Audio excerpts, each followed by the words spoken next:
I am Phil Alitea, and we return to the Confessions of Saint Gregory the Great. I have decided I don't want to see my face on this one, and you might notice that the audio isn't as good as it could be.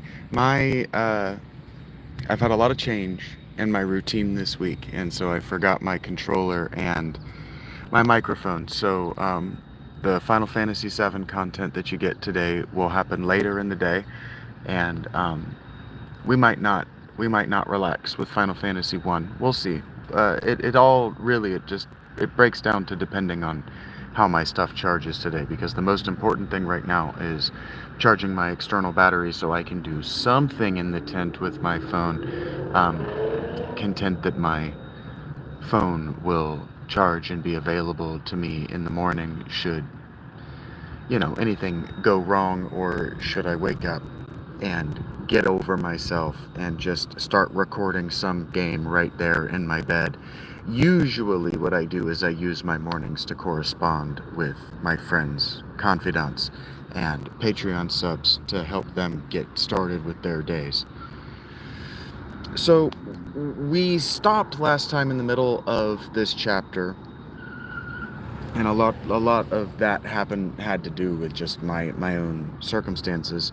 So we're just going to pick up right down here at the bottom of the page, and we're just going to keep reading, because intermittent engagement is a good way to learn. And so we'll remember what happened last episode as we continue, and if we don't and you would like to know, just scroll to like maybe 15 or 10 or 15 minutes of the last episode, watch that last 10-15 minutes, and then on we move. I don't know if you can hear that, but I am very hungry today. We need to take time and stop and thank Mr. S for his contributions. I do have $50 on which to eat, but it's a pathology within me. I don't like to eat until I have accomplished a goal, and I haven't accomplished any goals yet today. Hell, I haven't even jerked off. So, no goals accomplished. Nothing worth rewarding myself with food yet. So I'm going to do this, and then I'm going to spend some of his money here at Panera on something to eat, and then I'm going to find something else to do for a few hours, and then I'm going to spend some of his money at Taco Bell and Dollar Tree, and then I'm going to go back to the tent, and I'm going to spend a few hours trying to amuse him while his life kicks him repeatedly in the dick, and help him get through that difficulty. So thank you. Take time in your day to just say thank you to Mr. S. You can do that in the comments on this video. If you're watching live, you can do that at the end. Hello, the 11 of you. I did not realize you were there. Thank you. I'm ready to move on now. We begin at, a certain nobleman, likewise called Felix, of the province in Nursia, father to Castorius, who now dwells here with us in Rome, understanding that Aquidius had not received holy orders, and yet that he did visit many places and preach to diverse, upon a day very boldly went and asked him how he durst presume to preach, not having received holy orders, nor yet license of the Bishop of Rome, under whom he did live. The Bishop of Rome will come to be called the Pope, and that's the office that Gregory is holding as he writes this book. But from the dialogue, we can piece together that he was not the Pope at the time this story was taking place. Upon which demand the holy man, being thus compelled, gave him to understand by what means he had obtained license to preach, speaking thus to him: What you say to me, myself have seriously thought upon. But on a certain night a young man in vision strode by me and touched my tongue with such an instrument as they use in the letting of blood. That is I think those are called a lancet, the real sharp knife, basically like a scalpel, saying, Behold, I have put my word into your mouth. Go your way and preach. And since that day, though I would, I cannot but talk of God. And this is another motif that happens throughout Christian literature, whether it be like this, oral reports that are being written down, or actual stories written later. the vision of a person touching your tongue and saying, "This is my word." That's an old motif that will continue in Christianity all the way up into the modern era. But it was an old motif before Christianity. This is kind of where prophecy as such comes from. And so Peter, the student of Gregory, and it's not really a student so much as a friend and confidant, somebody that he intellectually spars with, asks or states, "Desirous I am to know what manner of life he had, this Felix, who was a wandering preacher but not educated, who is said to have received such gifts at God's hand." And yeah, that child is understood to be a vision or a visionary form of Jesus, because it calls itself the Word, or rather it says, "Behold, I have put my word into your mouth." It's understood to be an aspect of Jesus, which to these people is understood to be one of the triune aspects of the all God. Their theology was and Gregory, writing this as Pope, his theology is very different than what you're going to hear in church on Sunday anywhere in the world today. Gregory responds to this request with, "The work, Peter, proceedeth of the gift, and not the gift from the work. Otherwise grace were not grace." And so what he's saying is that the truth of this person's prophecy and his teachings and the way that he's bringing people to God through Jesus is proof thereof that he's doing the work called upon him, not the fact that he's going out here and doing this and it is having an effect. That he's going out here saying the thing, saying it's not from him and it has an effect, that's proof that it comes from God, is what he's saying. For God's gifts do go before all works of ours. And what he's saying, grace means the happenstance that it happened. That's what grace means. Grace means the chance that it happened. It happened by the grace of God. That's how it happened, but that it happened is also the grace of God. So the way that they would use this idiomatically is they would say, the grace of God happens by the grace of God. So what is, happens because it happened, is what he's saying there. And it wouldn't have happened because it happened if it had happened any other way. Than that he went out and taught these things without expecting to get a benefit in return, which I don't expect any of you listening to tip. I would like for you to tell Mr. S thank you for his tips. But he does say, although the gifts by the work which follow do increase, but to the end that you may understand what life he, that is this preacher Felix, had, which was known to the reverend man Albinus, bishop of Rheatino, and many there be yet alive, which might very well remember the same. But what do you seek for further works, when as his purity of life was answerable to his diligence in preaching? So he didn't do things separate from what he said in his preaching, basically. He was diligent in his preaching. He knew what he was saying. He was prepared to say it. He was prepared to back it up with historical precedent. He knew where the things he was saying came from, even if they seemed idiosyncratic to him. He was saying, look, this is not my opinion. This is the opinion of the Word of God, which is another name for Jesus. But that is also another way of saying Sophia, wisdom. It's true because it's been true for thousands of years, is what this guy, or what he is saying about this wild preacher Felix. For such a zeal to save souls had inflamed his heart, that albeit he had the charge of many monasteries, yet did he diligently travel up and down, and visit churches, towns, villages, and particular men's houses, and all this to stir up the hearts of his auditors to the love of heavenly joys. And here he's saying that even bishops don't do this, and this is in the 550s AD. Even then, bishops were not leaving their monasteries, they were not leaving their dioceses and teaching at particular men's homes. But this guy was evidence of God's grace because he left his charges, he left his responsibilities. And remember how this book opens. This book opens with us telling us that Gregory retreated from his worldly responsibilities as Pope to talk to this person, actually to be alone, and this person joined him. And now what's he doing within that conversation? He's talking about somebody who Gregory looks up to as an example of how to be a good Christian, because this guy didn't retreat from his worldly concerns. He took them on higher and higher and higher abstractions of individual human beings. And so when I say on some level that I spend my mornings talking to my correspondences, it's because I'm doing my best to visit people where they live at their very homes as individuals with the Word of God. His auditors to the love of heavenly joys. What that means is not what it sounds like.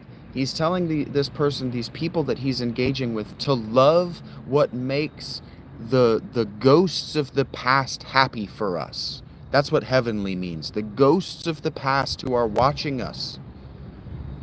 Continuing on, the apparel which he wore was so base and contemptible that such as knew him not would have thought scorn so much as to have saluted him, though himself had first offered that courtesy. I could turn on my camera here. Thank you for the likes, the 3 of you that liked it, and I understand that the 11 of you were just passing through. But for the future, I'm going to turn on my camera here. If you don't know me, I'm homeless. And I have been wearing this outfit, this white shirt, this pair of pants. Specifically, I've been wearing this white shirt since Monday, but I have been wearing a white shirt like it for maybe 3 weeks because I have 6 of them. But this pair of pants that I've been wearing, as stained and dirty as it's starting to get, I have been wearing since the last time I did laundry, because I was wearing a pair just like it the day that I bought these so I could do laundry. And so I'm going to read that again for you. I am a little disappointed that none of those 11 hung out, but that's probably more to do with my connection than to do with them. And I do appreciate the 3 likes. And you know what? They might have taken me up on my encouragement to go back and watch the other one. So if I have 3 new views on the other one, you know what? That's a heavenly joy. That will make me feel just the very best.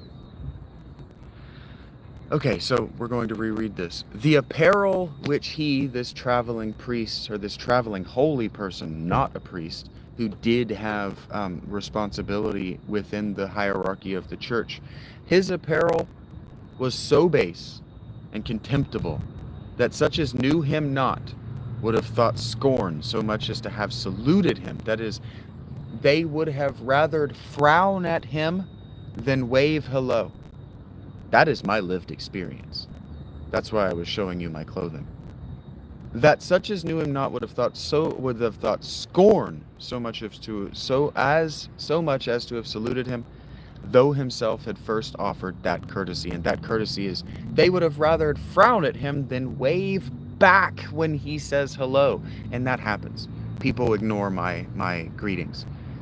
And wherever he went, his manner was to ride, but that upon the most forlorn beast which could be found. I love that word, by the way. You can't say that word today, but whithersoever means wherever, but whithersoever is just a whimsical way to say wherever, and I like it. And anyway, he rode on a forlorn beast.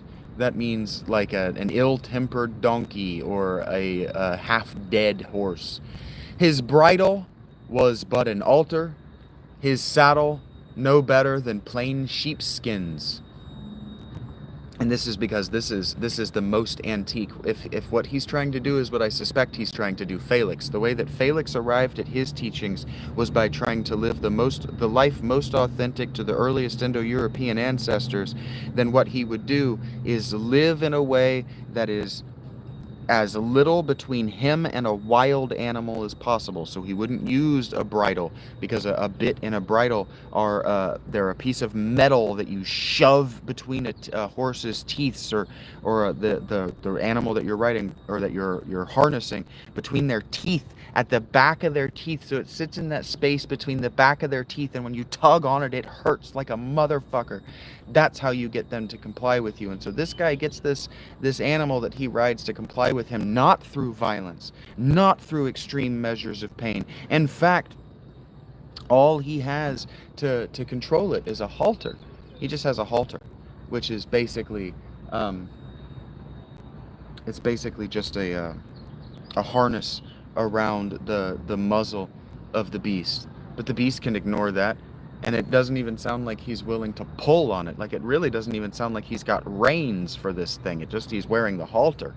And then when he's talking about just a sheepskin between it and its body, a saddle allows you to not communicate with the animal as you ride. They didn't have stirrups back then. Stirrups will be developed in the Middle Ages. But a saddle allows you to sit on the animal and force a seat on it to conform to you and your comfort. But a sheepskin forces your body to conform to this highly uncomfortable animal. You have to understand, if you've never ridden a horse, and I have never ridden a horse, that it has hips like you do. And so and shoulders like you do. So as it pumps its legs, its body is undulating and those bones are moving around. And that's why if you watch people who ride, they have to undulate with the animal. And so this guy, what Gregory is telling us is that he communicates with this animal. He is bonded to this animal in a way much more closely akin to our very earliest Indo-European and Proto-Indo-European ancestors than modern, contemporary to the 6th century Romans and their Christian contemporaries. He's talking about Christian contemporaries who live lush, rich, spoiled lives, but not this guy who didn't have a teacher. Continuing on, this Felix, his books of divinity were put into leather bags, and those he did carry himself, some hanging on the right side of his horse, and some upon the left. And to what place soever he came, he did so open the fountains of sacred scripture, that he watered their souls with the heavenly dew of his sermons, whose grace in preaching was so great, that the fame thereof came even to Rome itself. And as the tongues of flatterers do with their glorious words kill the souls of such as give them the hearing, at the same time some of the Roman clergy did in flattering sort complain to the bishop of this apostolic see. I'm going to stop here for just a moment, because it's important that you understand that in the secular world of rumor and roads traveling, carrying information, Rome was not the capital of the Western Roman world. Ravenna was. So when he says that even to the city of Rome, which by 550 was a backwater and had been sacked by the Goths in the 4th century, in the 350s, I think is when that was. It happened during Augustine, and Augustine is long dead by Gregory, is my point. Rome is a backwater. So when he says that this news of this guy even made it to Rome, and within the cloistered politics of Rome, even there, the clergy complained to the Pope about them. And this is what they said about him. What manner of rustical, also pagan is the word you could use there, companion is this, that has taken upon him authority to preach, and being without learning, not learning here means being without education, presumeth to usurp to himself the office of our apostolic Lord. Usurp himself the office of our apostolic Lord. Apostolic Lord here does not mean Jesus. It means the Pope. So basically what the sitting Pope in 550 is telling us in this story that he is recounting to his friend Peter is that a previous Pope was flattered by these people, saying, this guy is going around making you look like an asshole. Continuing, wherefore, if it please you, let him be sent for before your presence, that he may taste of the severity of ecclesiastical discipline. End quote from them. The Gregory continues, and as it falleth out, that he which has much business is overcome sometime by flattery, that is, the Pope, because he was busy, didn't know what they were talking about, and was overcome with their flattery, if that pleasing venom be not speedily dispatched from the soul, that is, if you don't learn humility early, and you don't learn that flattery, things like hearts showing up in your comments apropos of what you're talking about, if you allow that flattery or rather, if you allow that pleasing venom to be not speedily dispatched from the soul, at the persuasion of his clergy, the Pope gave his consent that he should be sent for to Rome, to understand what talent and gift he had received from God. And so one Julianus, who afterward was made bishop of Sabinum, was sent, having yet commandment given him to bring him up with great honor, to the end that the servant of God might not thereby sustain any injury or detriment in his fame. Now, so basically what the Pope is saying, look, I know that you guys want me to bring him here and have him beaten, but we are going to go through this like civilized people. We are going to use due process, and you are absolutely not going to accost him on his way here. You are going to be better than United States policemen, and you will be. Who, to gratify the Pope's clergy, went in post to the abbey, and finding there in his presence certain antiquaries writing, demanded of them for the abbot, who told him that he was in the valley at the bottom of the abbey, mowing of hay. Julianus had a man very proud and stubborn, and such a one that he could scarce rule him. This man he sent in all haste for the abbot, who in an angry mood went his way, and coming quickly into the meadow, where beholding all that were there cutting of grass, he demanded of them, which was equitus. And when they showed him where he was, being yet far off, he fell into a great fear, and became therewith so faint that he could scarce go upon his legs. Do you understand what's happening here? The Pope has this Julianus, the guy that's flattering him. Basically, he has these people that are flattering him send their most verbose and masculine bishop, and once he sees this guy, he falls to his knees, trembling. In that manner he came to the man of God, and humbly bowing down his head, he embraced his knees and kissed them, telling him that his master was desirous to speak with him. And so what that means is that even upon seeing this guy, he realized that he wasn't a charlatan, wasn't a fake, and that he actually became afraid of him. Like Gregory was talking with Peter about the priest who beat up his friend and his friend accepted it. This guy, this big, masculine, verbose, gregarious, boisterous, I'm going to boss people around. He's got a real high intimidation score. He sees this guy and he's afraid that this guy's going to beat him up. After God's servant had saluted him again, he willed him to take up some of the grass and to carry it home for their horse. And I will, quoth he, straightways come, when I have dispatched this little work which remaineth. In this meantime, Julianus... Now, this is important, actually. Because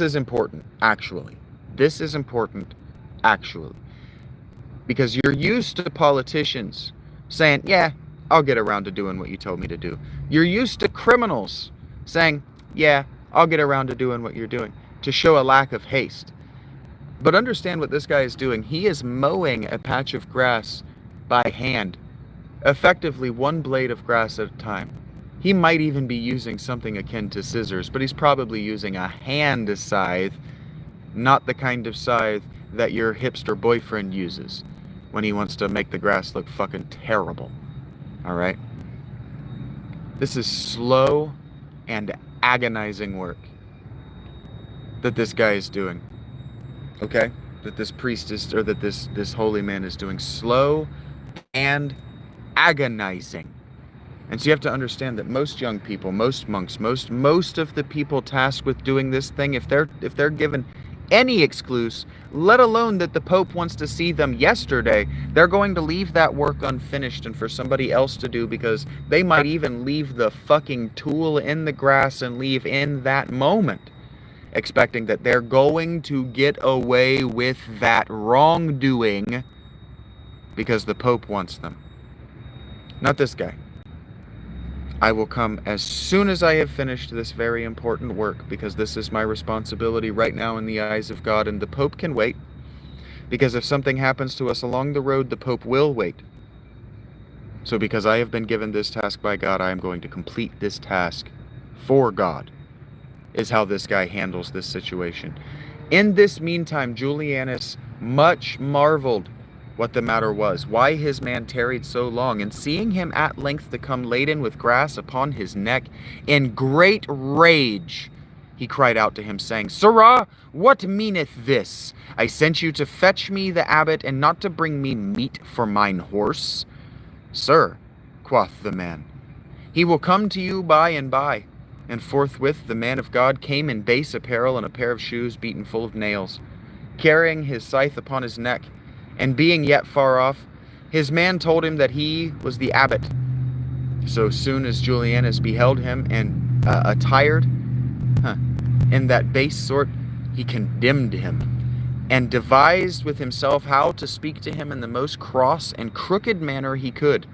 But when God's servant drew near, such an intolerable fear came upon Julianus that he fell a-trembling, and his tongue so faltered that he could scarce deliver the message for which he came.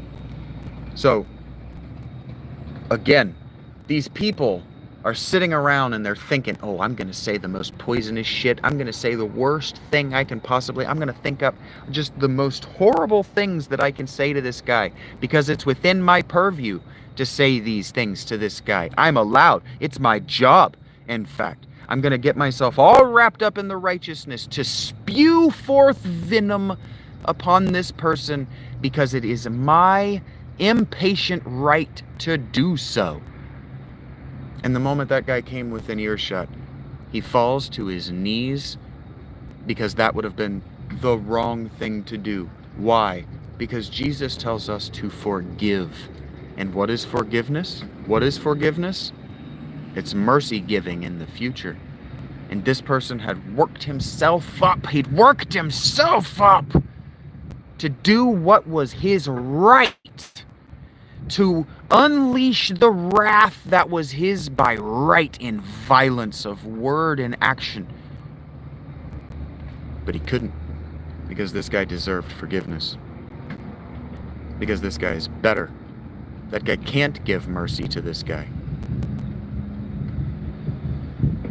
This Julianus deserves, he's asking for mercy. He needs mercy from this Felix, because it's within this Felix's right as a holy person to go right up to him and beat him half to death with a stool right there in front of God and everybody.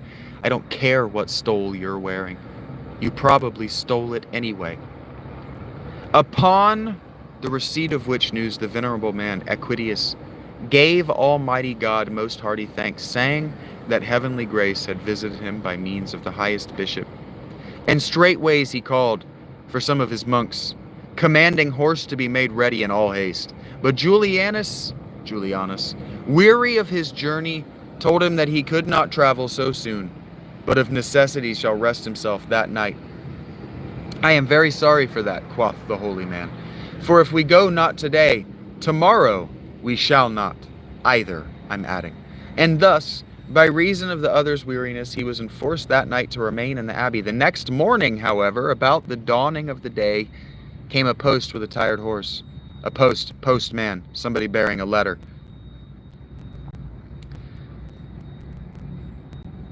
Bringing letters to Julianus, commanding him not to presume to molest or to draw the servant of God out of his monastery. And when he required the reason of this counter command, you understand we're talking about miracles and we're talking about syncretism. And so the night before, Felix told Julianus, if we don't start now, we're not going to start tomorrow either.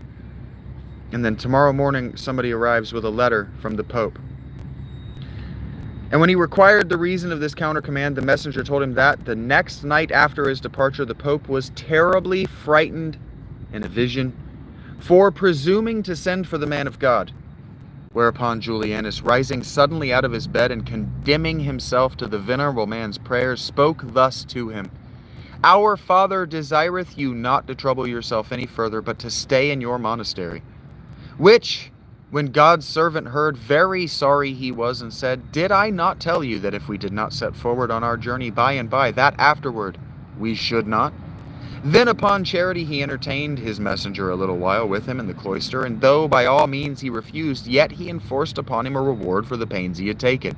And so he tipped his messenger, even though the messenger refused the tip. So understand, folks, that the reason I hold my hand out and the way I hold my hand out is because in order to be a man of God, I have to be able to refuse it. Or I have to be unable. Rather, let me just say that. In order to be a man of God, I have to refuse the money. Or I have to be unable to refuse it. So if you send it to me via Cash App, PayPal, or Venmo, the only way I can refuse it is by refunding it to you, sending it back to you. I can't tell you, no, please don't give me money. Which means, please give me money. I need help. But I have to say no. I have to say no. Because that's the way of God. That's humility. I can do without it. Please, thank you. Keep it for yourself. You need it more than I do. At which point you're supposed to insist, no, fuck you, take it. This is sin money and I need you to clean it. That's how this works. St. Gregory the Great is describing it to you right here.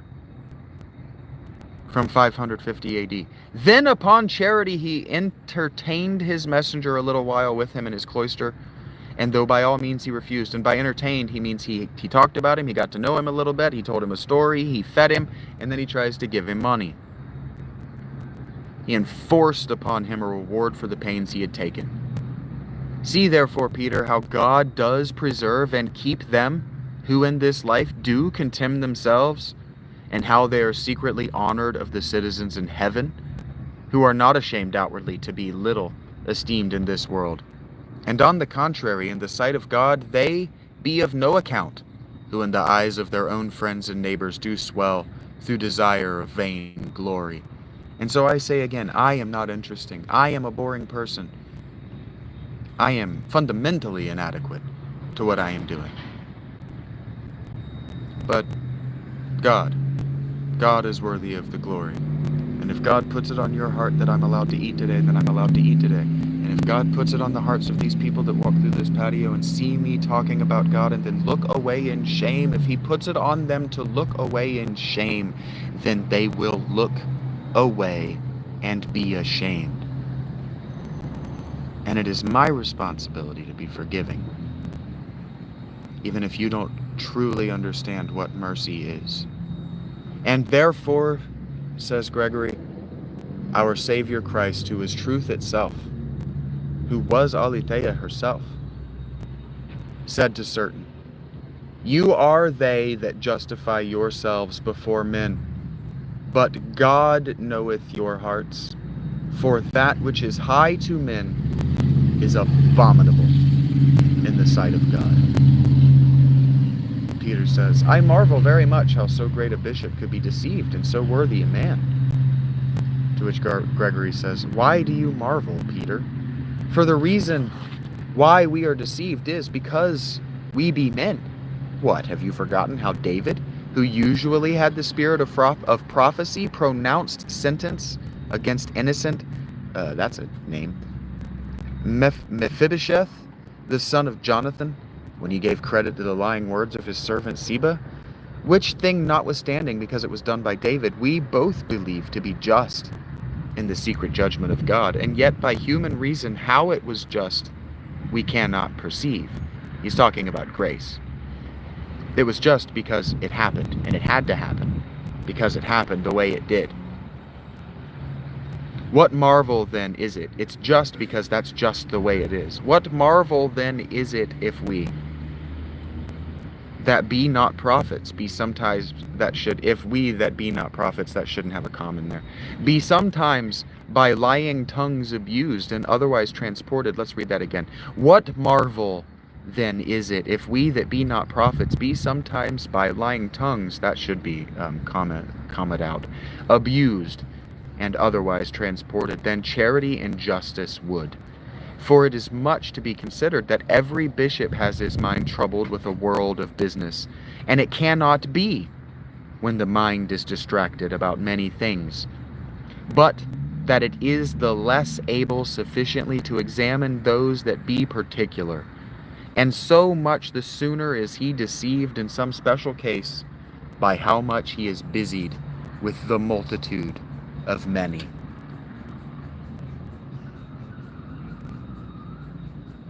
I don't think I need to parse that out. I think he said it perfectly.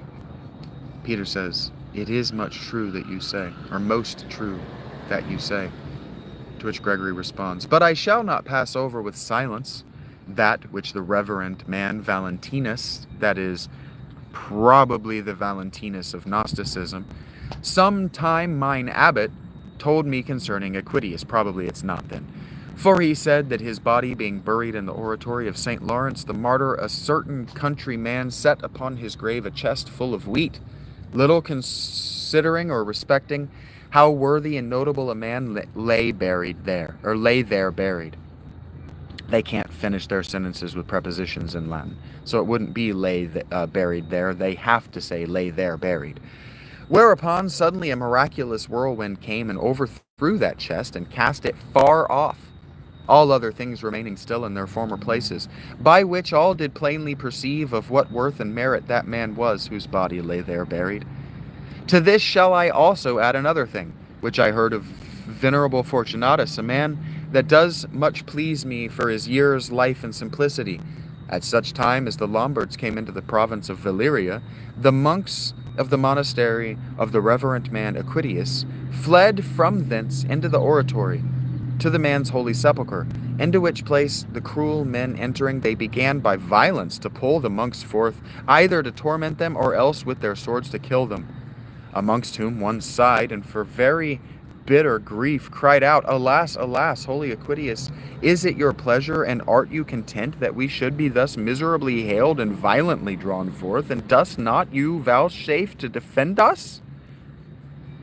Okay, so you understand that effectively Vikings have got these men trapped in their oratory, and they're going to kill them, and so they pray not to God, but to Equidius himself, which words were no sooner spoken, but a wicked spirit possessed those savage soldiers in such sort that, falling down upon the ground, they were there so long tormented until all the rest of the Lombards which were without understood of the matter, to the end that none should be so hardy as to presume to violate that holy place. And thus, as the holy man at that time defended his own monks, so did he likewise afterward succor and preserve many more that fled to the same place. And yeah, Lombards are effectively Vikings. They're from northern Germany or Scandinavia. It's effectively the same tradition. So the Viking Age is a misnomer in every way. Chapter 5. Of Constantius, clerk of the church of Stephen. That which I intend now to tell you I learned by the relation of one of my fellow bishops, who lived in a monk's weed many years in the city of Ancona, and led there a good and religious life. Many also of mine own friends, who be now of good years and live in the same parts, that means be now old, affirm it to be most true. Near to the foresaid city of Ancona there is a church of the blessed martyr St. Stephen, in which one called Constantius, a man of venerable life, did serve there for clerk, who, for his virtue and holiness, was famous far and near, being one that utterly despised all worldly things, and with the whole power of his soul thirsted after the joys of heaven.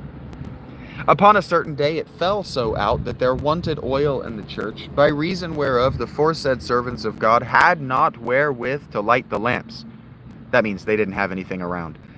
Whereupon he filled them all with water, and, as the manner is, put a piece of paper in the midst, and then set them on fire. And the water did so burn in the lamps as though it had been very oil. By which you may gather, Peter, of what merit this man was, who, enforced by necessity, did change the nature of the element. And so I was talking with a friend earlier today. Hey, buddy, Madge. You don't read this or listen to this stuff, but hey, Madge. About how Catholicism was magic.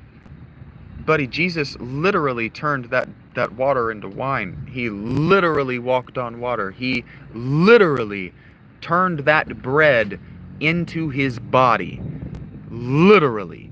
Magic, transformation, transmogrification. I don't remember the word. Transmutation. At the formative moment of Jesus' ministry. He is performing magic, and not ritual magic. He doesn't have to pray. He doesn't have to walk 15 times in a circle and draw a diagram on the ground and ask for permission. No, he says, this bread is my body, and it is. This wine is my blood, and it is. It happens because of his command, because he is the word. His word is so true that it's not a metaphor. That's what all of those metaphors mean. And Peter says, very strange it is to say that, but desirous I am to know what humility he had inwardly in his soul, who outwardly was so wonderful in the eyes of the world. And Gregory says, among miracles, very fitly do you inquire the inward state of the mind. For it is almost incredible how miracles wrought in the sight of men do with their temptation inwardly assault the soul. But after you have heard only one thing, which this venerable Constantius did, you will quickly perceive what an humble man he was. And I was actually telling my buddy Madge just today that, the work of trying to enlighten people, trying to get people to awaken the flame of reason within their own bodies is exactly what Gregory just said here.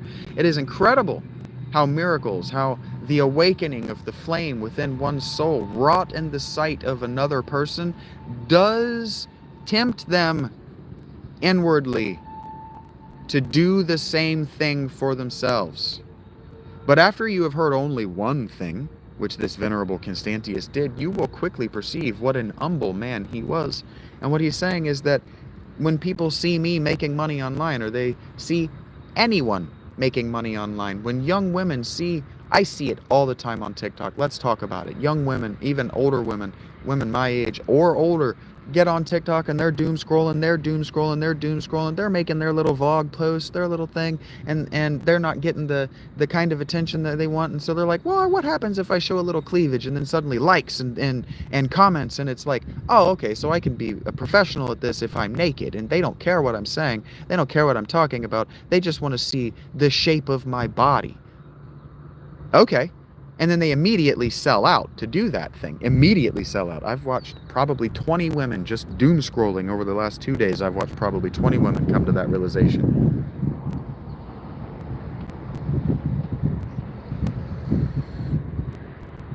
And so like I have acquaintances that I see trying to do the same thing as men, not show off their body, but okay, well, how can I make money at this thing? How can I make money at this thing? How can I quit my bullshit job? And how can I make money at this thing? The answer is, well, you can't. You can't, because you're not humble enough. Neither can they. Not real money, not life-changing money. You're not humble enough. None of the girls who are making what they think is life-changing money is humble enough. They're not actually making real money. They're never going to send a daughter to college on that, because they're never going to find a man stable enough to let them have a child with him. You understand? They're not going to have a child who's stable enough psychologically because of watching their mother and her psychopathologies take control of her life. They're never going to have a child that's stable enough to actually go and be somebody, because they're not humble enough. And Peter says, having now told me one of his miracles, it remaineth that you do edify me also with the humility of his soul. Rightly so. And Gregory responds, because the report of his holy life was very much spread abroad, many from diverse countries traveled to Ancona, being very desirous to see him. And amongst others, a certain country fellow was come far off, for that very purpose. At which time it is so chanced that the holy man was standing upon a pair of wooden stairs, busying himself there in mending of lamps. A very little person he was of stature, with a thin face, and to the outward view contemptible. This fellow that came to see him inquired earnestly which was the man for whose sake he had traveled so long a journey. And you don't see it as much now, but if you're my age or older, we can kind of imagine that this guy suffers. This person, this poor, suffering person that's gone to visit our holy person, this famed holy person, this person suffers from fetal alcohol syndrome. Those that knew him forthwith told him, pointing to Constantius, but as foolish souls do measure the merits of men by the quality of their bodies, so he, beholding him so little and contemptible, by no means could be persuaded that they told him truth. For in the country fellow's mind there fell out, as it were, a great contention between that which he had heard and that which he saw. But he verily persuaded himself that he could not be so little in his eyes, who was so great in his former conceit, and therefore, when very many did constantly affirm that he was the man, the simple soul despised him, and in scoffing manner, okay, I said that backward, I understood that backward. The country person is a big, stout country guy, and our holy person, Felix, right, he suffers from fetal alcohol syndrome. He was probably abandoned by an alcoholic, probably a very, very low-level prostitute, probably not even a prostitute, probably just an alcoholic getting by turning tricks at the bar. And so the holy man, the person who has this shriveled face and small body that suffers from fetal alcohol syndrome, he says to this big, robust country person, I verily believed that he had been a goodly great man, but this fellow has not anything at all in him that is like a man. Which, and you know what, I say that all the time about bodybuilders and these people that want to be men's rights activists or want to stand up and be demagogues and leaders in the masculine community. I say that all the time. You look at them, and sure, they look good, they are dressed well, or they spend a lot of time sculpting their bodies in the gym, but there is nothing about them which is godly or even masculine. They behave, in other words, like whinging women standing around looking at mirrors, waiting for someone to pick them. The pick me.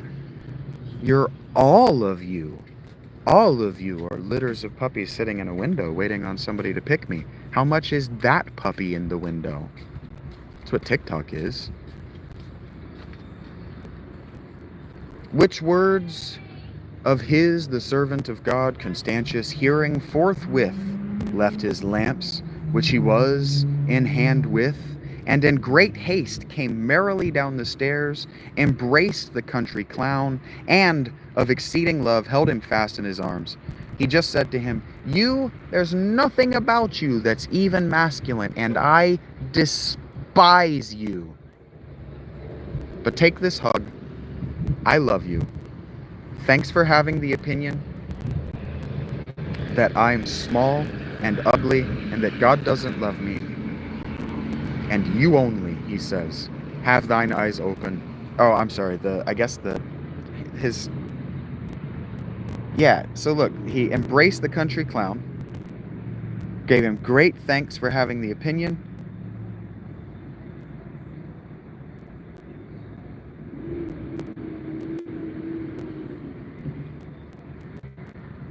Weird. This conversation is hard for me to follow.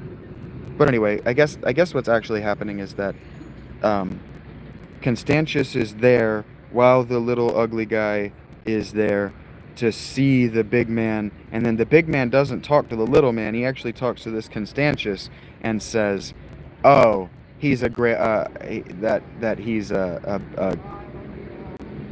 he must be great because he called me not a man."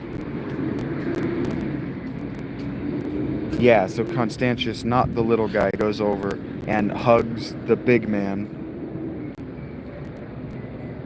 and thanks him for having that opinion.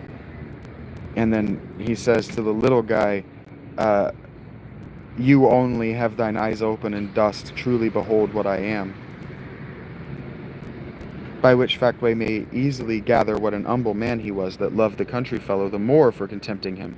For injurious words and we're understanding the moral here. The way he's telling the story is confusing for me to follow.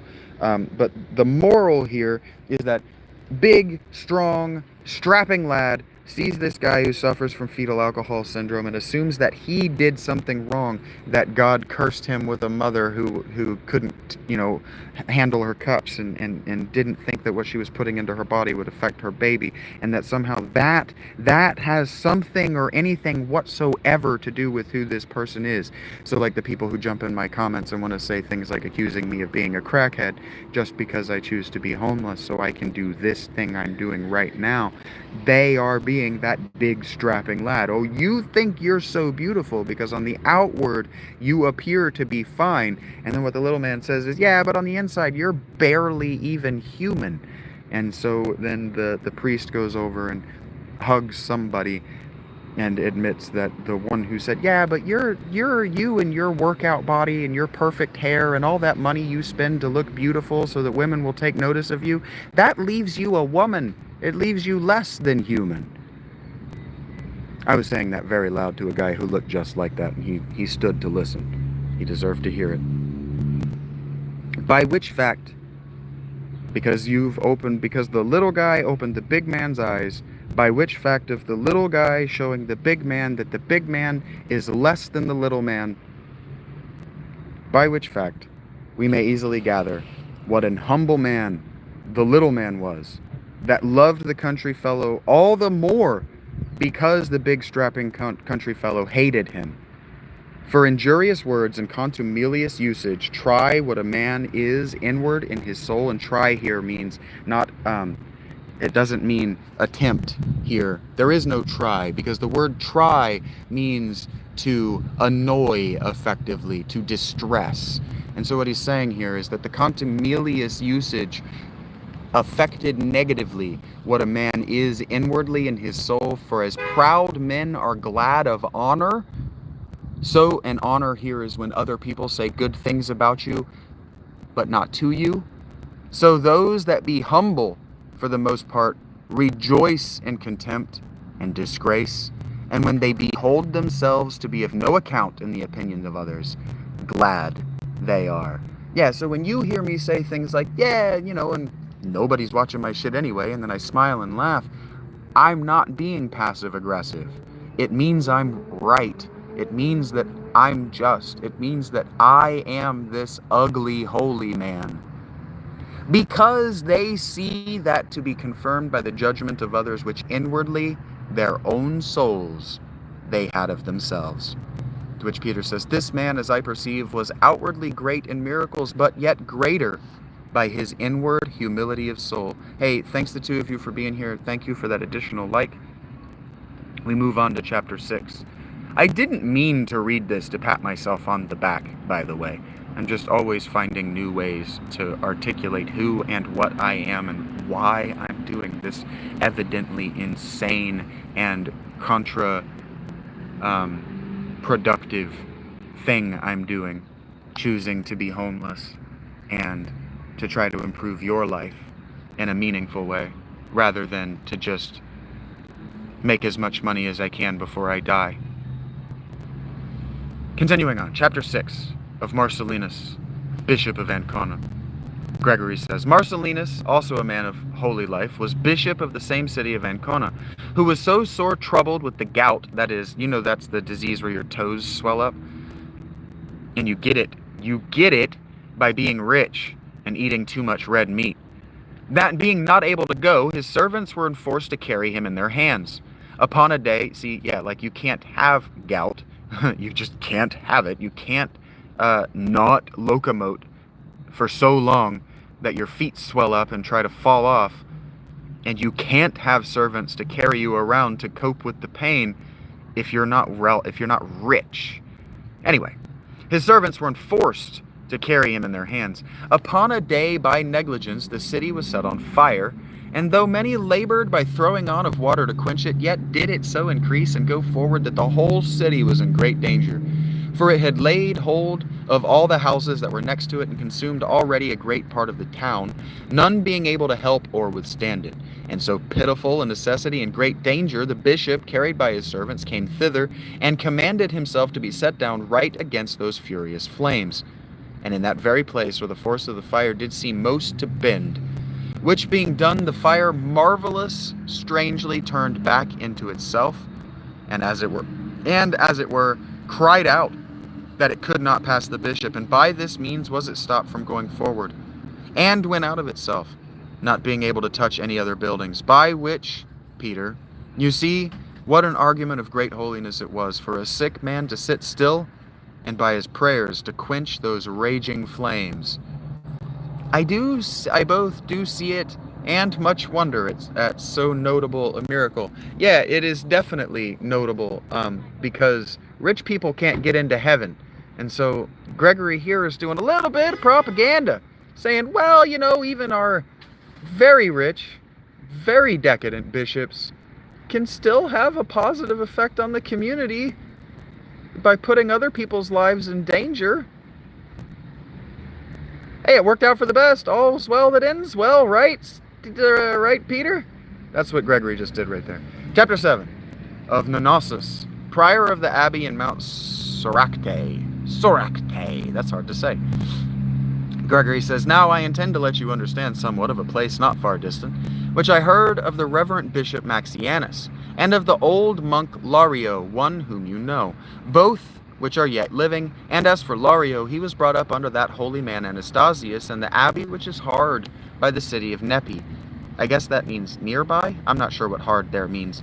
And Anastasius, both by reason of the nearness of the place, equal love of virtue, and like profession of life, was daily in the company of holy. There's not.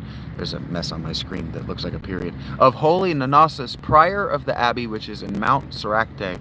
This Nonnossus had for his abbot a very sharp man, that means smart, witty, intelligent, whose rough conditions notwithstanding, he did always bear with wonderful patience, and did in such sweet sort govern the monks, that oftentimes by his humility he appeased the abbot's anger. Now here we go. Rough conditions means that he grew up poor, so he can be rude, and rudeness here means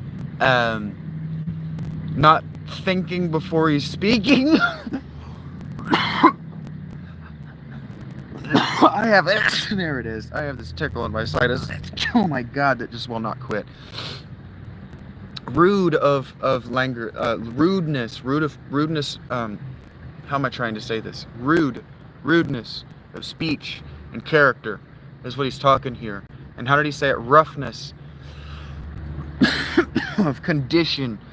Your condition, as you know from Psych 101, is your conditioning, right? It's what you've learned from your environment. So his roughness of condition means his lack of social refinement, is what he's talking about here.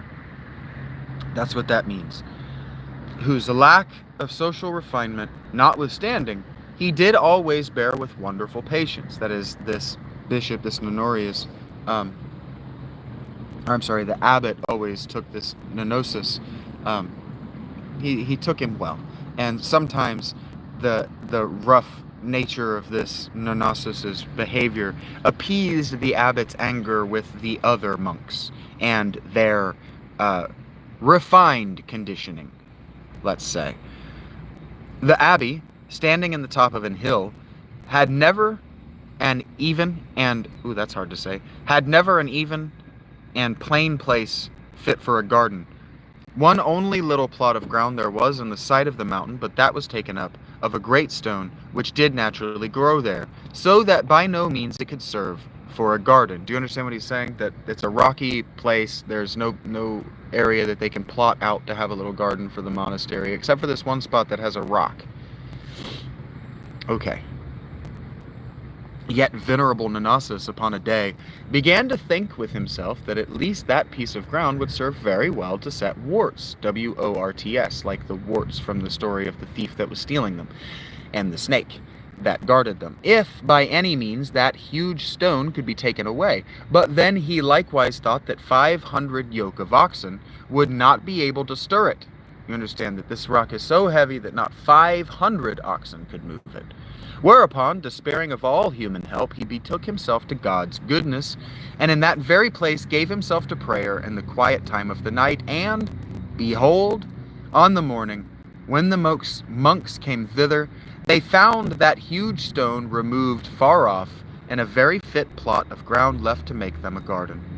At another time, the same holy man, being washing of lamps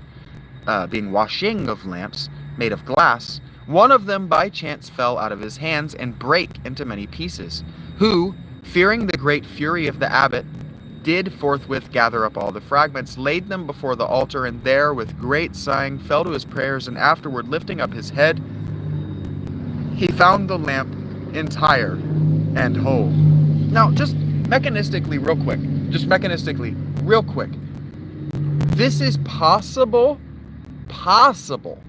according to quantum mechanics. Possible. Entirely improbable, but possible. That he looked away from it, wanted it to be what it was real bad, and then looked back just in time to observe it being that, and because he observed it and measured it being that, it stayed that forever. It is entirely possible that his cognitive state, his belief, and his ability to imagine that vase as it should have been, it is entirely possible that this happened. And that's all we're going to say. We're just going to move on. And thus, in those two miracles, did he imitate two notable fathers, to wit, Gregory and Donatus. The first of which removed a mountain, and the other made a broken chalice safe and sound. Peter says, we have, as I perceive now, miracles after the imitation of old saints. And so what these two are agreeing is that there is an old efficacy that goes beyond Christianity to the mechanism by which these impossible things are happening. And Gregory says, how say you? Are you content also in the conversation of Nonassus to hear how he did imitate the fact of the prophet Halesius? And Peter says, content I am, and most earnestly desire it.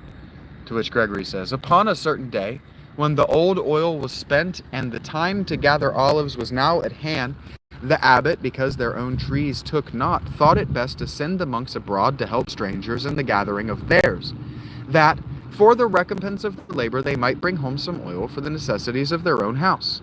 This determination the man of God, Nonassus, in great humility did hinder, lest the monks, going abroad from their cloister to get oil, might lose somewhat in the devotion of their souls. You understand that what he's saying is that if they go out and do the thing for themselves, and God does not provide it for them, there is a chance that what they're going to go is, well, because God didn't help us, God's not real, effectively, something to that effect. It's going to hurt their souls. And so he says, no, I know we have a shortage or a scarcity of olive oil right now, but we'll cope because God will provide us more. And this is how the story continues from there.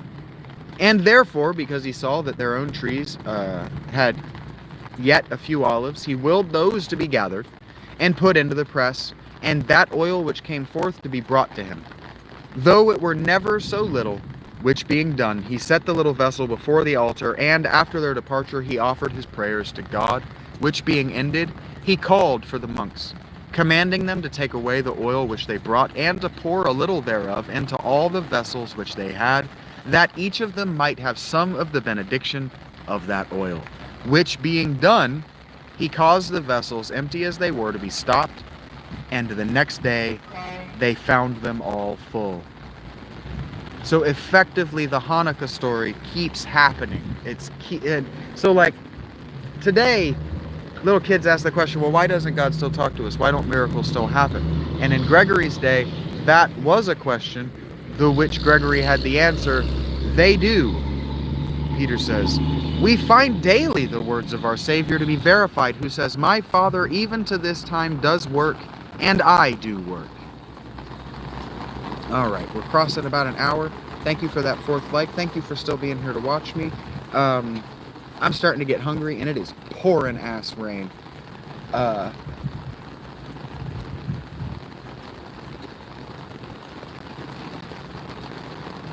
I'm not getting wet, so until that changes, I'm just going to keep reading as an evidence, I guess, of my being a water wizard. Oh, now the wind is going to blow in my face right as I say that.